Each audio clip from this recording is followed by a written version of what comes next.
My dog would wait for me at the bus stop every day. Growing up, I didn't live in a neighborhood. My house was on a random street, so my bus stop was just at the bottom of my driveway. My family already had a dog, Crystal, before I was born. She was a gorgeous German Shepherd, husky mix with these bright blue eyes.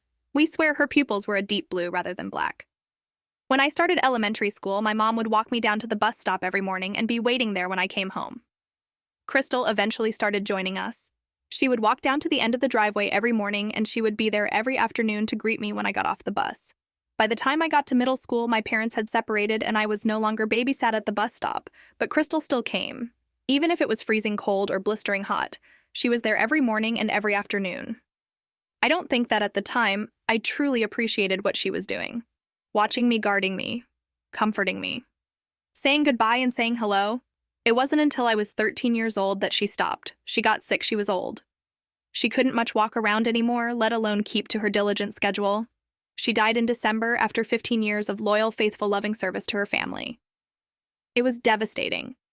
I didn't know what was worse, the pain of losing her or the pain I felt when I realized I no longer had my bus stop buddy.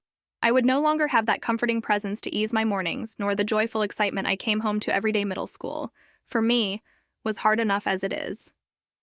How does a broken child survive without their dog? The one that had been there, though, all the hardships of their life. That first bus ride home after losing her was filled with sorrow.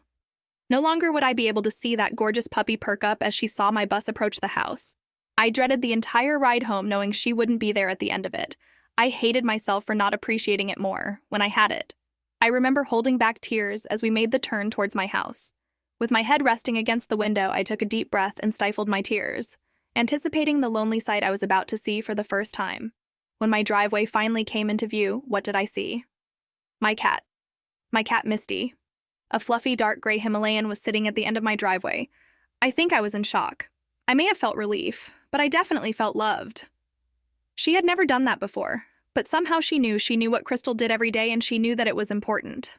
And here she was, filling a void I didn't know could have been filled. Misty then took over Crystal's duties. From that day forward, she walked me down to the bus stop every morning, and she made sure to greet me when I came home. I wasn't going to make the same mistake that I did with Crystal. I made sure to appreciate what Misty was doing. I knew it wasn't going to last forever. It eventually did end, late in high school. Misty was getting older and began wandering off and getting hurt, so she became an indoor-only cat. But the amount of love that I felt, both for her and from her. It's hard to describe. I don't know how she knew. I don't know how she had the awareness to assume Crystal's role. I really don't. Animals they just know things. To this day, it still baffles me when I think about it. But Misty was there, every day. And when she was there, it was as if Crystal was too.